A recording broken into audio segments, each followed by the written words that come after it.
제가 지금 하고 있는 것도 변론기를 좀 잡아주십시오라고 얘기를 하면서 증거조사를 하면서 PPT 프레젠테이션으로 변론을 하겠습니다라고 제가 변론을 하고 말씀드렸더니 재판장님도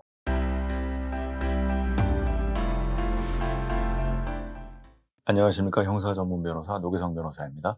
오늘 말씀드릴 부분은 형사사건에서 이미 결심이 되고 선고기일이 잡혀있는 상태에서 변론 재개를 확실하게 시킬 수 있는 방법, 형사사건 변론 재개를 확실하게 시킬 수 있는 방법을 제가 말씀드리고자 합니다. 변론 재개를 하는 방법. 심지어는 결심되고 선고기일이 바로 내일인 거예요. 선고기일을 하루 남기고도 제가 변론 재개를 시켜본 전례가 있습니다. 그 요건이 무엇인지 제가 구체적으로 말씀드리겠습니다. 제 생각에는 우선 선고기일이 잡혀 있어도 재판이 다시 재개될 수 있는 어떤 전제 조건이 있는데요. 간단하게 두 가지 경우를 생각을 해볼 수가 있습니다. 첫 번째는 사선 변호사가 없이 국선 변호사로 진행이 된 경우, 이 경우는 아무래도 변론 재개의 가능성이 매우 높습니다. 왜 그러냐면 국선 변호사로 진행이 될 경우에는 아무래도 국선 변호사님이 증거 기록을 우리 의뢰인분, 피고인분한테 전달하지 않을 가능성이 매우 높습니다. 그 경우는 증거 인부가 제대로 안 되고, 증거 인부가 제대로 안 되니까 증인 신부도 제대로 안 되죠. 그렇기 때문에 증거 기록을 제대로 검토하지 못했을 가능성이 매우 높은 것이죠. 그렇기 때문에 만약에 본인이 이 경제력이 없어서가 아니라 자신의 억울함을 충분히 국선 변호사를 통해서 입증을 할 수 있다고 생각을 했기 때문에 국선 변호사로 대응을 하고 계신 분들도 꽤 많거든요. 만약에 국선 변호사로 선임하고 계셨다면 변론재의 가능성은 매우 높습니다. 선고기일이 바로 내일이라 할지라도 오늘 변론 재개를 시킬 수가 있습니다. 또 두 번째는 피고인 신문을 안 한 경우입니다. 사선 변호사로 진행이 되어도 이거는 피고인 신문을 안 했다라면 변론 재개를 할 수가 있습니다. 지금 형사소송법에서는 피고인 신문에 대한 내용이 있고, 심지어 대법원에서는 피고인 신문 기회를 달라라고 요청을 했음에도 불구하고 법원에서 피고인 신문의 필요성이 없다라고 해가지고 피고인 신문 기회를 박탈시킨 경우는 파기 사유로 보고 있습니다. 결국 피고인 신문을 보장하는 것이 현재 대법원에서 취하고 있는 확립된 입장이고요. 그렇기 때문에 국선 변호사로 진행을 했으면 피고인 신문을 안 했을 가능성이 더 높고요. 사선 변호사로 진행을 하였다 하더라도 피고인 신문을 하지 못했다라면 피고인 신문의 필요성을 언급하면서 변론 재개를 시킬 수가 있는 것입니다.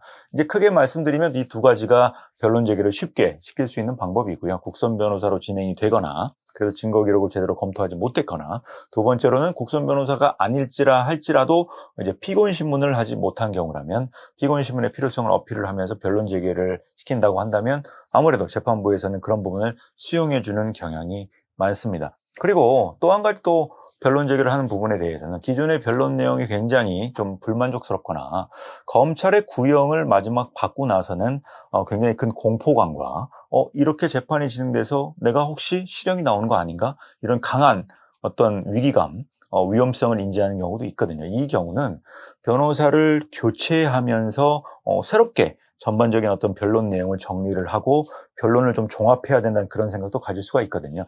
이 경우는 사선 변호사로 진행이 되거나 국선 변호사로 진행되거나 또 무방하게 모든 경우에 있어서는 1심에서 최선을 다해 변론하는 것이 중요하니까요.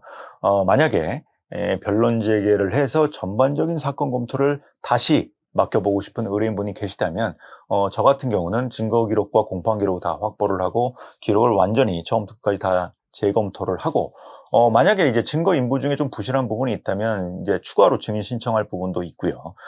증거 인부를 다시 해서 증인 신청을 하는 경우도 있고, 물론 증거 조서가 끝난 이후에는 이제 증거 인부를 다시 정정한 건 안 되지만 경우에 따라서는 재판부의 허락을 구해서 증거 인부를 조금 다시 하는 부분도 있고, 실체 진실 발견을 위해서 증인 신청이 또 필요한 부분이 있을 수 있고요.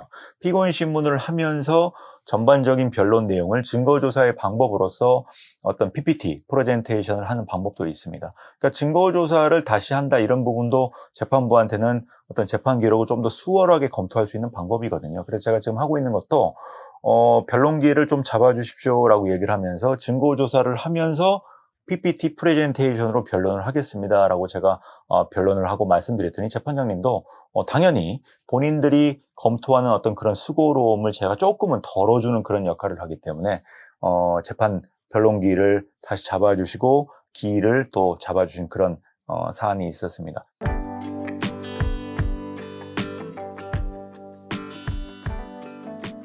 지금 형사 사건에서 선고를 앞두고 계신 의뢰인분 중에 변론 재개를 시켜서 다시 전반적인 기록을 재검토해야 된다라는 어떤 그런 필요성을 느낀 의뢰인분이 계시다면 제게 연락을 주시면 제가 변론 재개를 요청하는 그런 서류를 법원에 먼저 제출을 하고 확보된 어떤 검토 시간을 토대로 어떤 전반적인 내용 검토를 통해서 피고인 신문 내지 어떤 PPT 프레젠테이션, 증거조사의 어떤 증거 설명의 방법을 저희가 좀 변론 과정을 통해서 원하시는 결과가 나올 수 있도록 최선을 다해서 업무 준비를 도와드리도록 하겠습니다. 감사합니다.